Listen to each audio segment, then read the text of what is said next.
Mr. Postman has been and delivered me a new toy, a performance intercooler for my Saab from Direnza. So I'm going to do an unboxing. You will see this at the same time as I see this for the first time and give you my impressions of the quality of the intercooler based on a visual inspection.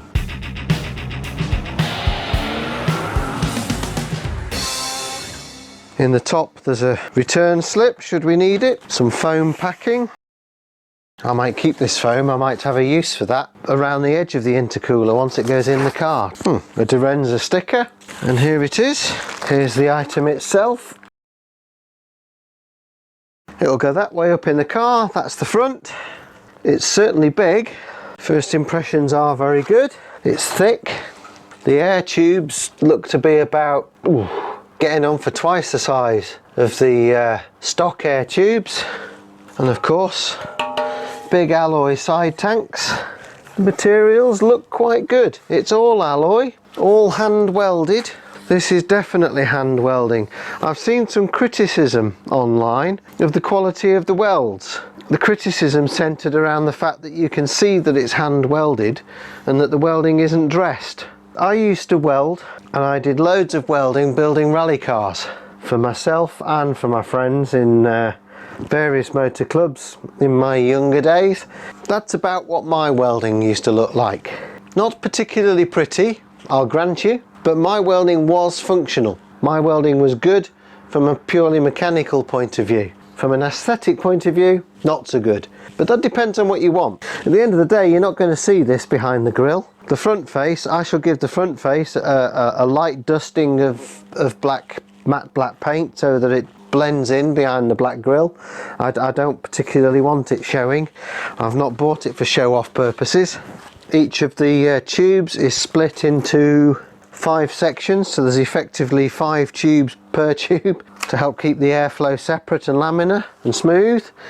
Inside the air tank here, there's a wall that runs down here, so that when air goes in here, some of the air obviously will turn this corner and go down here. Some of it will go straight down the centre. The centre portion will get the most airflow, but the wall there stops air that comes down here from just heading that way and keeps it heading this way to go through these tubes. A good design point, I would say. And the same on the other side where the air is coming out from. Weld penetration round here looks good.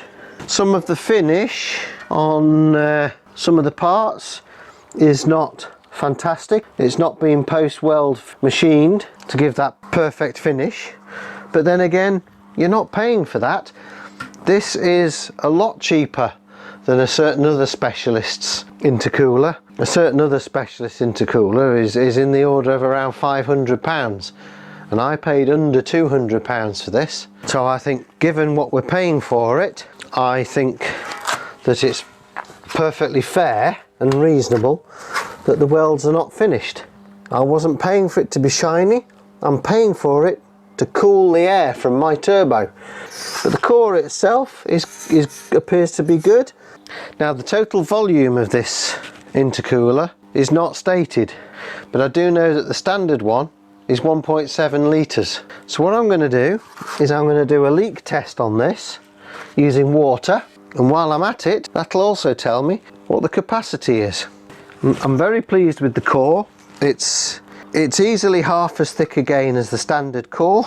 By having aluminium side tanks instead of plastic side tanks like the stock unit, then you get some cooling from the side tanks as air passes around the side of this. I am going to have to buy some silicon pipe adapters because these inlet and outlet are much bigger than the ones on my stock 2 litre T, 58mm.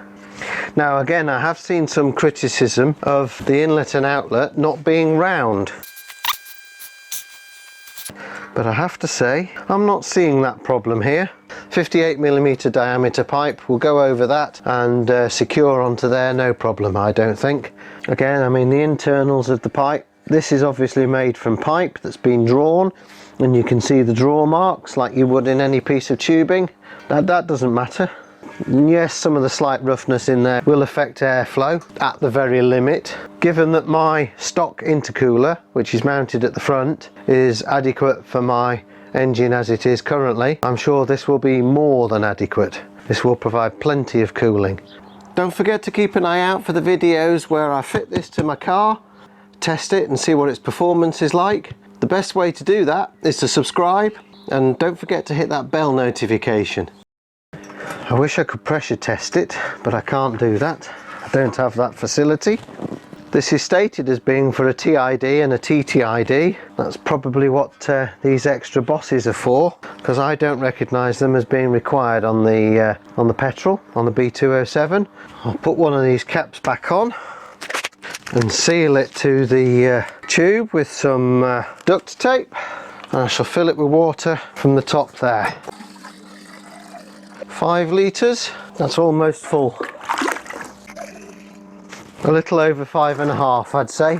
So 5.5 litres, thereabouts, which makes it 2.5 times the capacity of the stock unit on the 2 litre T. I know that the diesel and the V6 have a larger capacity, but I don't know what their specification is.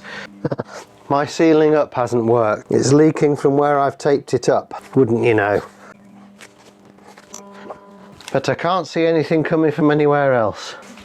It's going to be some time before I get to fit this, so it'll have plenty of time to dry out. And looking in a black bucket at the water I've just tipped out of it, 1 or 2 very small flakes, that might be a bit of debris left behind in the unit, because again, that's another criticism I've seen online. Full of debris was one description. Again, I'm not seeing that as a problem. A couple of tiny flakes in here is all there is. But one thing I will do when I fit this, I'll get some fish pond filter and stuff one of the post IC pipes with fish pond filter, so that if there is anything coming through, it'll hopefully get captured and won't find its way into the engine. But to be honest, I doubt it would find its way into the engine anyway, because it would have to go quite a long way uphill in the airflow in order for that to happen. The end tanks are a simple box design, everything's square, which obviously isn't designed for ultimate flow at its size, but because it's so much bigger than the standard item, it will flow much better than the stock item ever would. Again, that is something I've seen criticised about these online, is the lack of sculpting, which could aid the ultimate flow right at the very top end. Well, if you're looking for pushing 600 or 700 horsepower out of a 2 litre engine, well, you're going to have to buy one of those expensive intercoolers that I was referring to earlier. This one probably isn't going to do the job, but for the vast majority of us who are looking to maybe go to stage 1, 2, 3, I'm absolutely convinced that this is much more than is adequate. The inlet and outlet tubes lean that way a little bit towards the rear, which is good because that's where the pipes go. The pipes will come out of here and round like that. So the important question, am I happy with this purchase?